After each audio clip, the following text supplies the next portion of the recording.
But no one has talked about this part, and I really need to talk about it. I don't know. It's a cultural divide. I'm gonna get it on the flow. So I don't know if you think like I think, but I just want you to hold the second line, because we know the first line is self-explanatory. It's a cultural divide, as in there's people who was for Drake, there's people who was for Kendrick, there's people who are Republicans, there's people who are Democrats. You know, it's a cultural divide. You really about to do it? 40 acres in the mule. This is bigger than the music. Now, if you don't know, black folks was promised 40 acres in a mural. I can't even speak. But was promised that simply because, you know, we was going to have some financial stability and we was going to be able to have some economic relief. But the reality was we did not get what was promised. Of course we didn't. Moving on. You really about to do it? Yeah, they tried to rig the game, but you can't fake influence.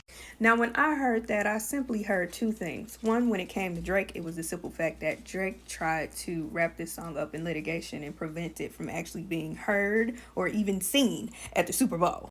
But I also heard how black folks, we are constantly providing the culture, giving the culture, and the reality is we are the culture, right? And people are always telling us, but it's not ours. Like, we're not the ones moving the culture, right? And when I hear the second part about rigging the game, I think about both Drake and America in the sense of people will constantly try to move the goalpost and tell you that what you have done isn't enough. Crazy. Because what you have done is more than enough. They get on it like that. Hey, I'm tripping, I'm sliding, I'm riding through the back like Now this to me is the meat of potato. Kendrick said, I'm tripping, I'm sliding, I'm riding through the back like buck. I heard him literally tell us, oh yeah, I found a loophole in the litigation to be able to still perform this song. And the cultural reference of backdooring a situation, because historically black folks always had to go through the back door. Even when they were playing in white establishments, they still had to go through the back door to enter so no one could see them coming.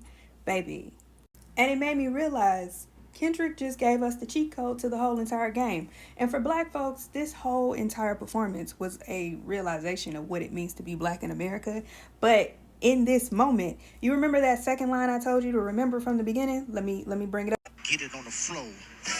Now, just connecting the dots real quick, when I put together in my mind the idea of backdooring a situation and taking a song that was wrapped up in litigation, finding the loophole and deciding to actually sing it, do it anyway, perform it anyway, and I'm thinking about it being a cultural divide, but Kendrick said he gonna get his money on the flow, it made me realize the house is always gonna win, but there's always enough for you.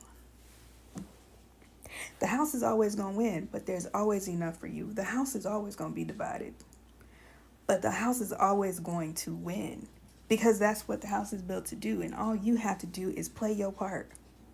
Be who you are.